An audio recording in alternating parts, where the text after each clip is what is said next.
شیعہ سنی سارے مسلک کے ہمارے بھائی، ایرانی سماج کے ہمارے ساتھی،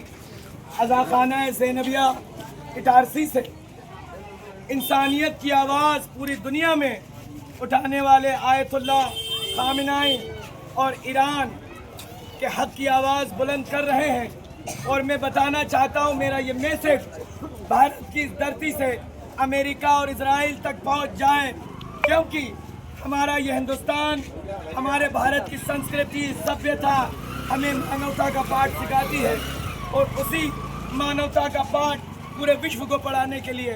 امریکہ اور اسرائیل جیسے آتنکواد، میں بتانا چاہتا ہوں کہ جتنے بھی آتنکوادی گٹ، جتنے بھی آتنکوادی دل پوری دنیا میں دہشت گردی کرتے ہیں، سب کو پیدا کرنے والا امریکہ اور اسرائیل۔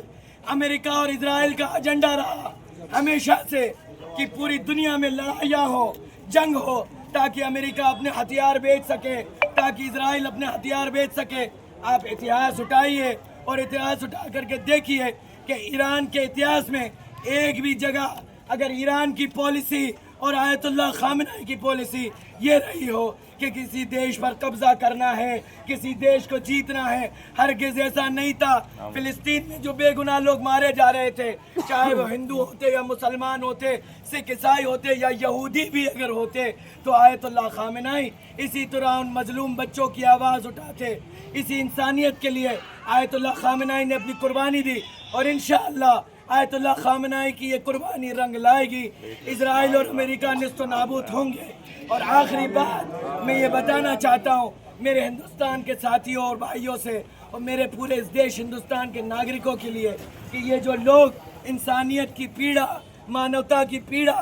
کو ہندوستان کی زمین سے ایران اور آیت اللہ خامنہئی کے حق میں بلند کر رہے ہیں، اور اسرائیل اور امریکہ کے خلاف آواز اٹھا رہے ہیں، پروٹیسٹ کر رہے ہیں، میں اس بات کا جوابدار بن سکتا ہوں، میں اس بات کی گارنٹی دے سکتا ہوں کہ یہی لوگ اگر ہندوستان کی آن بان اور شان پر بات آئے تو سر کٹانے کے لیے بھی انشاءاللہ تیار رہیں گے، سر کٹانے کے لیے۔ ہندوستان!